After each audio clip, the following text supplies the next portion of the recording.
Have you ever been swept away by an intense emotion, a wave of anger, a surge of anxiety, or a sudden fit of frustration, only to regret your words or actions moments later?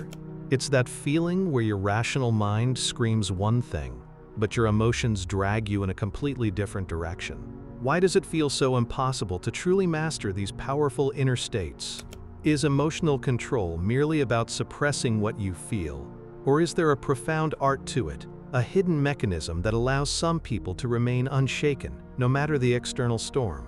What if an ancient Roman philosopher, living centuries ago, already cracked the code to complete emotional mastery? A secret that liberates you from the whims of your own mind. That feeling isn't just a minor problem. It's a deep inner struggle. It's when you know exactly what you should do, or what you should say, but your feelings just take over your entire self.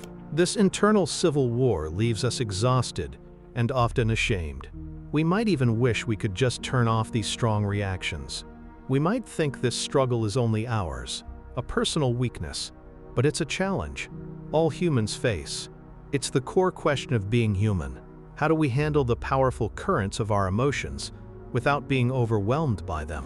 Today, we're not just going to talk about holding back feelings. We're going to start a deep journey into how to truly master our emotions.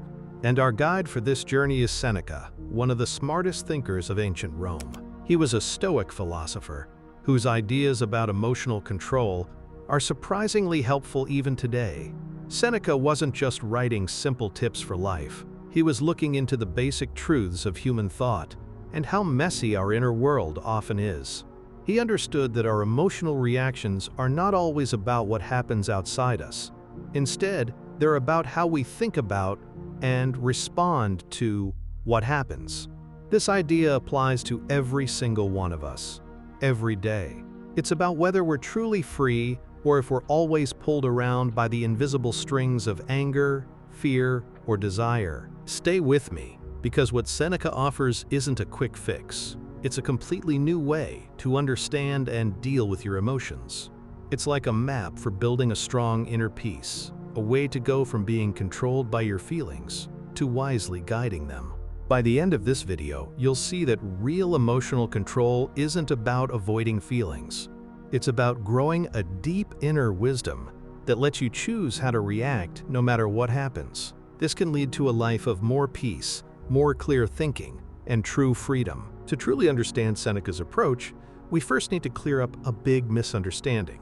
When we talk about emotional control, most people think it means suppressing emotions. You might imagine someone trying to bite their tongue, hold back tears, or plaster on a fake smile. Pretending everything is fine, when it's clearly not. You might have even been told to just calm down when you were upset, which often just makes you feel worse, doesn't it? This common idea of control suggests that emotions are a weakness, something to be squashed or ignored. But this is absolutely not what Seneca or the Stoics meant by emotional mastery. In fact, Seneca would argue that trying to suppress emotions in this way is actually counterproductive. It's like trying to hold a beach ball underwater. It takes immense effort, and eventually, it'll explode back to the surface, often with more force. Seneca understood that emotions are a natural part of being human. He wasn't suggesting we become emotionless robots. What he was suggesting, though, is this. The problem isn't the feeling itself. No, it's how we interact with that feeling, how we respond to it. He believed that many of our most destructive emotions, like uncontrolled anger, crippling fear, or overwhelming sadness, don't come from the events themselves. Instead, they come from our judgments about those events. This is a subtle but powerful difference. Imagine you're stuck in heavy traffic. Your initial feeling might be annoyance. Now, if you then judge that annoyance as, say, an intolerable waste of time, or maybe a personal attack on your schedule, or even a sign of utter incompetence from the city planners, well, that annoyance quickly spirals into rage or intense frustration. The traffic itself didn't make you furious. No, it was your interpretation of the traffic that did. This is the first crucial step in Seneca's teaching, recognizing that our emotional turmoil often originates within us, not outside us. It's not about stopping yourself from feeling. It's about understanding why you feel what you feel. and then changing that underlying reason. This brings us to a core Stoic idea. It's not the things themselves that disturb us, but rather our own opinions about those things. Think about that for a moment. We often feel like victims of circumstances. We might say that person made me angry, or this situation made me anxious, or losing that opportunity made me sad. But Seneca would gently challenge this. He would say that the person or the situation or the loss didn't really make you feel anything at all. Instead, they presented a stimulus, an impression, and then you, yourself, through your judgments and beliefs, responded with anger, anxiety, or sadness. This is the concept of assent. When an impression comes to our mind, say someone cuts you off in traffic, there's a split second where you have a choice. You can assent to the impression that this is an outrageous, disrespectful act that justifies your rage. Or you can pause. This pause, this moment of non-assent, is where true emotional control begins. It's the difference between seeing a sudden flash of light and immediately jumping to the conclusion that it's a fire versus observing that flash and then rationally checking if there's smoke or heat. Most of us, most of the time, are on emotional autopilot. We receive an impression, we immediately judge it, and then we react, often without conscious thought. We become slaves to these automatic judgments. For example, if you receive an email that seems critical, your first automatic thought might be, "Oh, they think I'm incompetent." And immediately, a wave of defensiveness or shame washes over you. But what if you paused? What if you considered, perhaps they just phrased it poorly, or maybe they're under pressure too? Or could there be another way to interpret this? This pause, this deliberate withholding of assent to the initial, often negative judgment, is where we regain our power. It's where we interrupt the chain reaction that turns a neutral event into emotional chaos. It's a moment of liberation, allowing us to respond thoughtfully, rather than react impulsively. Our emotions are often fueled by our preconceived notions and expectations. We carry around an inner narrative of how things should be, how people should behave, and what we deserve. When reality doesn't match this narrative, we feel upset. How many times have you imagined the worst-case scenario before a big presentation, or worried incessantly about a future event that hasn't even happened yet? This mental habit, this constant projection of our fears and desires onto the future, it's a massive source of emotional suffering. Seneca observed this deeply. He understood that our minds have a powerful tendency to anticipate, to imagine, and often to catastrophize. We build elaborate mental structures of what might go wrong, and then we suffer the pain of those imagined problems as if they were already real. To counteract this, Seneca introduced a powerful practice called premeditatio malorum, that's Latin for the premeditation of evils. Now, this might sound really counterintuitive. Why would you want to think about bad things happening? Isn't that just inviting negativity? But the Stoic approach is very different from simply worrying. Worry is passive. It's being swept away by fear. Premeditation of evils, on the other hand, is active and deliberate. It's about mentally preparing for potential setbacks, challenges, and losses before they even occur. It's about calmly considering that your flight might be delayed, your presentation might not go perfectly, your relationship might face difficulties, or even that you might lose a loved one. By doing this, you're not dwelling on negativity. Instead, you're robbing negative events of their power to shock and overwhelm you. Imagine you're preparing for a difficult conversation with a colleague. Instead of just hoping for the best and being blindsided if it goes poorly, you mentally run through various scenarios. What if they get angry? What if they dismiss my points? What if I don't get the outcome I want? By considering these possibilities, you desensitize yourself to their potential impact. When one of these scenarios does happen, it no longer feels like a sudden, destabilizing blow. You've already considered it, processed it, and even thought about how you might respond. This practice doesn't make you pessimistic. It makes you resilient. It transforms you from someone who's constantly knocked off balance by life's inevitable challenges into someone who stands firm, ready for whatever comes. It's about building a mental fortress, not to keep feelings out, but to ensure that when strong emotions arise, they don't shatter your inner peace. A fundamental part of Seneca's wisdom lies in distinguishing between what is within our control and what is not. This distinction is perhaps the most liberating idea in Stoicism.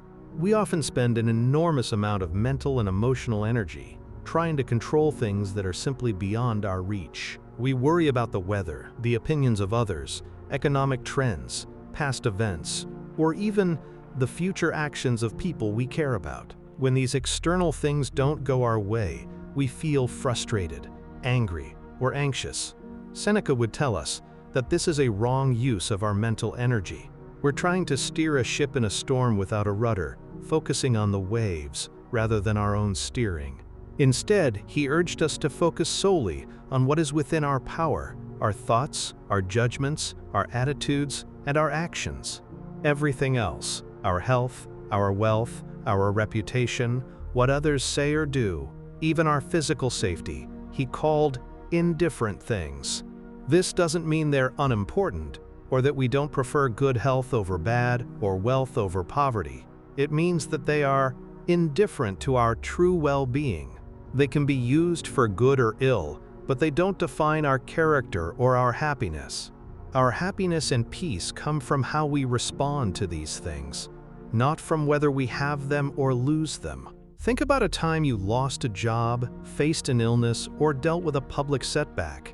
Your immediate reaction might have been devastation, but Seneca would encourage you to consider what part of that situation was truly yours to control. You couldn't control the company's decision, the disease's progression, or what others thought of you. What you could control was how you reacted, whether you succumbed to despair, whether you looked for new opportunities, whether you maintained your dignity, whether you sought treatment, or whether you learned from the experience. We chase so many things we think will make us happy or secure: more money, a higher position, constant approval. But these are all external. They can be taken away in an instant. True freedom, Seneca argues, comes from realizing that our inner peace isn't dependent on these fragile externals. It resides in our virtue, our wisdom, courage, justice, and temperance, and in our unwavering commitment to acting in accordance with what is good, regardless of external outcomes. This shift in perspective is incredibly powerful because it directs our energy towards the only place where it can truly make a difference: our inner world. Now that we've explored the underlying philosophy, let's talk about the practical tools Seneca offers to develop this profound emotional intelligence. This isn't about becoming a robot. It's about becoming a master craftsman of your inner world. The first tool is the pause, or the delay. When a strong emotion hits you, like anger, fear, or irritation, your immediate reaction will be to act on it. But Seneca encourages a moment of delay. He said the greatest remedy for anger is delay. This means, physically or mentally, taking a breath. Don't immediately respond to that aggravating email or lash out in a moment of frustration. Create a gap, even if it's just a few seconds, between the event and your reaction. During this pause, you can ask yourself, what exactly am I feeling? Why am I feeling it? For example, if someone says something rude to you, instead of snapping back, take a deep breath. Count to 3. This small delay gives your rational mind a chance to catch up and overrides your impulsive emotional brain. It's like creating a mental speed bump before you crash. The second tool is challenging your thoughts. As we discussed, emotions often stem from our judgments. So Seneca would have us question those judgments. When you feel a surge of anger, ask yourself, is my interpretation of this situation absolutely true? Is there another way to see this? If someone lets you down, your immediate thought might be, they did this deliberately to hurt me. But is that the only possibility? Perhaps they were forgetful, or distracted, or facing their own challenges. This isn't about letting people off the hook, but about giving yourself options beyond immediate distress. It's about looking for alternative explanations and seeking evidence that either supports or refutes your initial, emotionally charged interpretation. It allows you to break free from the single, often negative narrative your mind immediately constructs. The third tool is adopting an observer mindset. Imagine your emotions as waves in the ocean. You can either be swept away by them, or you can stand on the shore and watch them come and go. Seneca encourages us to observe our emotions without becoming completely identified with them. When you feel anger, instead of saying, "I am angry," try saying, "I am observing a feeling of anger within me." This subtle linguistic shift creates a crucial distance. It reminds you that you are not your emotions. You are the awareness that experiences them. This detachment allows you to analyze the emotion more calmly, to understand its triggers and to choose how to respond, rather than being controlled by it. It's like stepping back from a painting to see the whole picture, rather than being pressed up against one brushstroke. The fourth tool is premeditatio malorum, the anticipation of adversity. We touched on this earlier, but it's so powerful it bears repeating as a practical exercise. Regularly take time to mentally prepare for things going wrong. This isn't about dwelling in negativity, but about building resilience. Before an important meeting, imagine it doesn't go well. Before a journey, consider potential delays or inconveniences. Before a difficult conversation, imagine the other person reacting negatively. By doing this, you're not inviting bad luck. You're inoculating yourself against emotional shock. When the actual event occurs, if it's less severe than your imagined scenario, you'll feel relief. If it matches, you'll be mentally prepared and able to respond calmly, rather than falling into panic or despair. This practice strengthens your inner resolve against the unpredictable nature of life. Finally, the fifth tool is focus on virtue and our core values. For Seneca, the ultimate goal of emotional control isn't just peace of mind. It's living a good life, a virtuous life. When emotions threaten to overwhelm you, bring your focus back to what truly matters, acting with wisdom, courage, justice, and temperance. In any situation, no matter how challenging, you can always choose to respond with integrity and reason. If you are treated unfairly, you can choose to respond with fairness, or at least without sinking to their level. If you are afraid, you can choose to act with courage, even if it's just the courage to face your fear. When your actions are guided by these core values, rather than by impulsive emotional reactions, you build a life of deep inner satisfaction and peace, regardless of what the external world throws at you. This gives you an unshakable compass in any storm. Living a life guided by Seneca's Stoic secrets isn't about becoming unfeeling or cold. It's about becoming incredibly attuned to your inner landscape, so that you can navigate it with wisdom and freedom. It's a continuous practice, not a destination you arrive at overnight. There'll be days when emotions still feel overwhelming, when you slip and react impulsively. That's part of being human. The goal isn't perfection, but progress. By consistently applying these tools, the pause, challenging your thoughts, adopting an observer mindset, anticipating adversity, and focusing on your core virtues, you begin to rewire your automatic emotional responses. You'll find yourself less easily swayed by external events, less prone to intense anger or crippling anxiety. You'll gain a remarkable clarity of mind, allowing you to think more logically and make better decisions, even under pressure.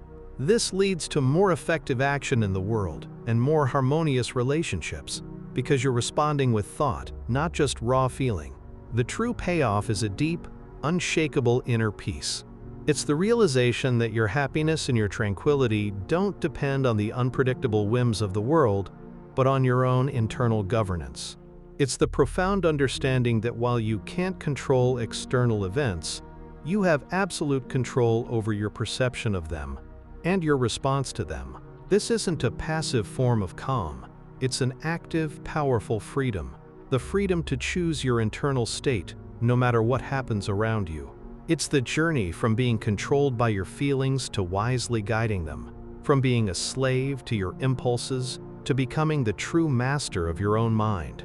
And that, in Seneca's view, is the ultimate art of living. Throughout this journey, we've gone far beyond the common idea of emotional control as just holding back your feelings. Remember that feeling we talked about at the very beginning, where your rational mind screams one thing, but your emotions drag you in a completely different direction? That inner civil war that leaves you exhausted and ashamed? Seneca's wisdom shows us it's not a personal weakness, but a universal human struggle that can be mastered. We learned that true emotional mastery isn't about ignoring what you feel, but about deeply understanding why you feel it.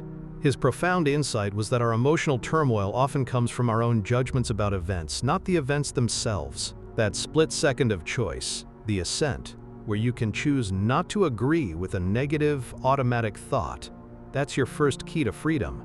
We explored how anticipating challenges through premeditatio malorum can build incredible resilience, and how focusing solely on what's within your control liberates vast amounts of wasted emotional energy.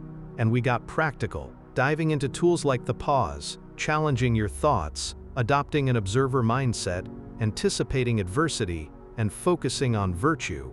These aren't just ancient ideas.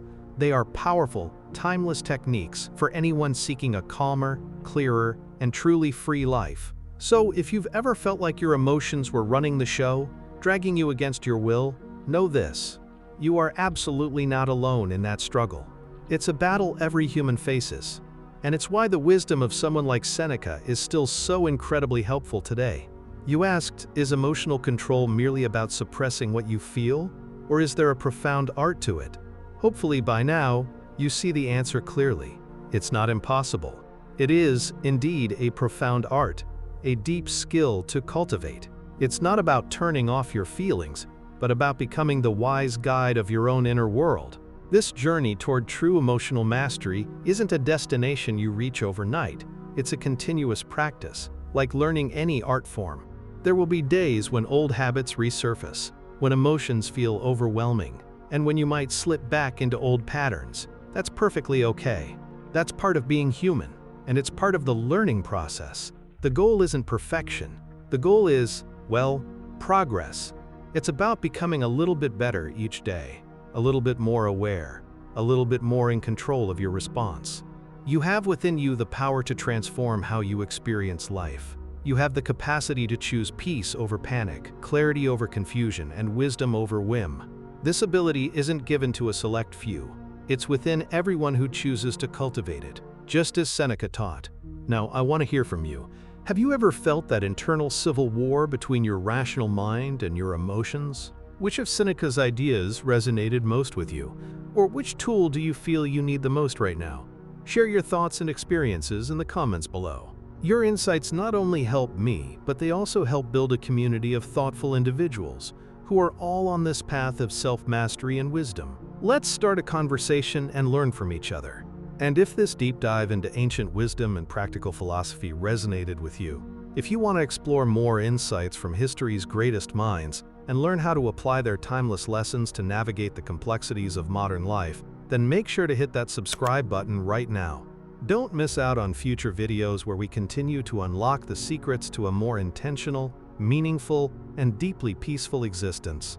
We're just getting started on this incredible journey of self-discovery and growth, and I'd love for you to be a part of it. Join our community. Hit the like button if you found this video valuable, and let's keep exploring these profound questions together. Your journey to mastering your inner world begins now, and we'll be here to guide you every step of the way. Thank you for watching, and remember, true freedom begins within.